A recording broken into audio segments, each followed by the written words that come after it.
travaillerons de manière acharnée et méthodique autour des chantiers prioritaires dont les plus importants à nos yeux sont la réconciliation nationale et la reconstruction des bases de notre vivre ensemble, la refondation des institutions, l'allègement sensible du coût de la vie, les concertations nationales inclusives, sectorielles sur l'évaluation et la relance des politiques publiques.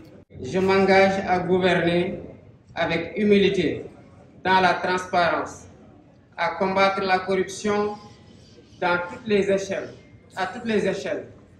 Je m'engage à me consacrer pleinement à la refondation de nos institutions et au renforcement des fondements de notre vivre ensemble. À nos partenaires bilatéraux et multilatéraux, que le Sénégal tiendra toujours son rang. Il restera le pays ami et l'allié sûr et fiable de tout partenaire qui s'engagera avec nous dans une coopération vertueuse, respectueuse et mutuellement productive. Alors c'est la seule stratégie vraiment à utiliser pour pouvoir atteindre notre objectif, à savoir l'humilité, l'engagement et le travail vraiment pour pouvoir réaliser tout ce que nous avons eu quand même à promettre. Ça fait 10 ans que nous travaillons vraiment là-dessus et les Sénégalais ont bien assimilé notre projet. Raison pour laquelle ils ont voté pour nous. Les attentes sont très nombreuses et vraiment nous prions que le bon Dieu nous aide vraiment à réaliser ce projet. Ousmane Sonko, depuis 2014, il œuvre vraiment pour la bonne marche du pays et je pense qu'il ne va pas déroger à cette règle, il va continuer à travailler ainsi. Maintenant, c'est son frère ami Diomaye qui est à la tête du pays. Je pense que ça sera très facile maintenant. Comme on le dit vraiment avec notre slogan, Diomaye moi Sonko, Sonko moi Diomaye. Et il va continuer à travailler normalement comme avant. Et rien ne va pas changer. Et les Sénégalais vont en profiter. Les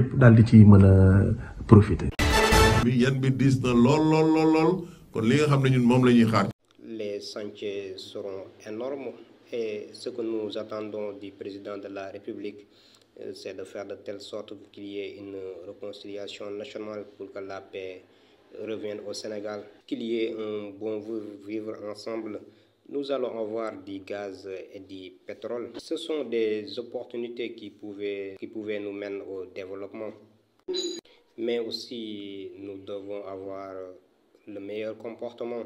Et le plus important, nous devons lutter contre le désordre et le mauvais comportement. C'est ça qui tarde à nous développer.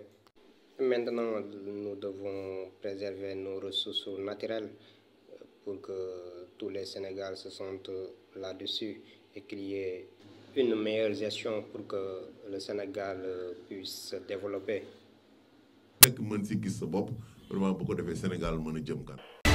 Au terme de la vérification des données statistiquement représentatives des bureaux de vote au niveau national, le COS peut faire une estimation des taux de participation des citoyens au scrutin de 61,6% avec une marge d'erreur de plus ou moins 0,8%.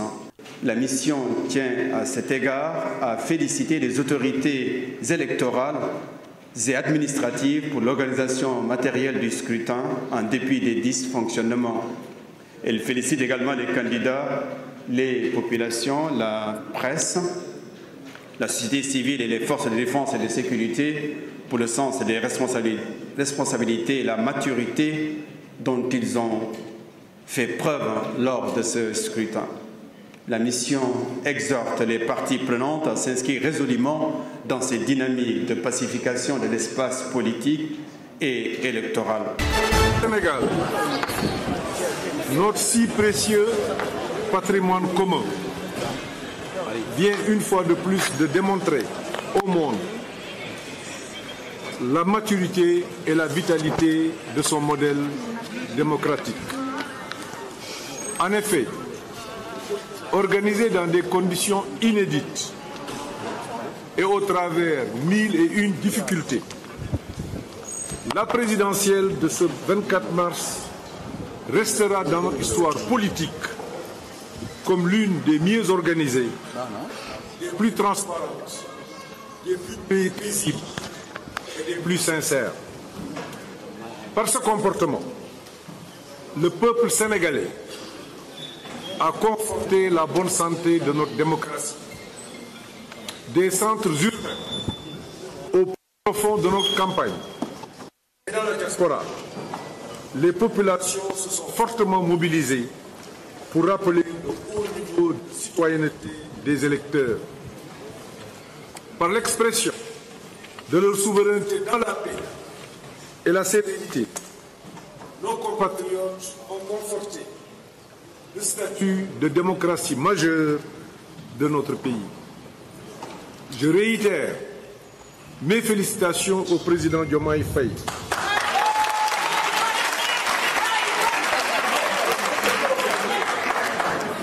Je lui souhaite réussite et succès à la tête de notre pays. Puisse Dieu l'accompagner dans la réalisation de sa mission pour la grandeur de notre nation et le bien-être de nos populations. C'est pour moi un moment solennel de remercier tous nos compatriotes d'ici et de la diaspora qui ont honoré notre pays et sa démocratie. J'associe dans ces remerciements toute la classe politique, notamment mes adversaires d'un soir et mes compatriotes de tous bords. Pratiquement, on en a perdu, je crois, 4 ou 5 ou 6. Mais l'objectif, effectivement, au départ, Adama, c'était sur ces deux matchs-là, de pouvoir en réalité donner du temps de jeu en groupe. Et puis sur le deuxième match, donner du temps de jeu à un autre groupe. Donc nous allons nous inscrire dans cette ligne directrice de pouvoir quand même donner du temps de jeu à ces deuxième match-là. L'équipe sera fortement modifiée par rapport au premier match, parce que pour moi, c'est normal. On ne peut pas convoquer tous ces joueurs-là et ne pas leur donner du temps de jeu. Donc on fera tout ce qui est possible en tout cas pour donner du temps de jeu. Donc effectivement le match de demain nous permettra aussi de changer l'effectif et de changer les joueurs qui ont commencé le match contre le Gabon. Je le dis et je le répète encore, c'est des matchs amicaux. Moi je n'ai pas regardé le match de Bénin Côte d'Ivoire. Une chose est sûre, c'est que le Bénin, on le connaît, ils ont fait partie ils faisaient partie de notre poule pour les éliminatoires de la CAN 2024 en Côte d'Ivoire. D'ailleurs, c'est nous qui les éliminons. Donc, nous savons que ça sera un match disputé. La preuve, le dernier match qu'on a joué chez eux, on menait jusqu'à la 94e minute, je crois, ils ont égalisé. C'est une équipe qui ne lâche rien. C'est une équipe qui se battra et en réalité c'est ce que nous cherchons aussi. Nous voulons aussi une bonne opposition. Ça sera un bon match, un match physique, un match très africain. Donc tant mieux pour nous. C'est ce qu'on est venu chercher ici à Amiens, c'est-à-dire avoir vraiment une bonne opposition qui nous préparera à ces deux matchs au mois de juin.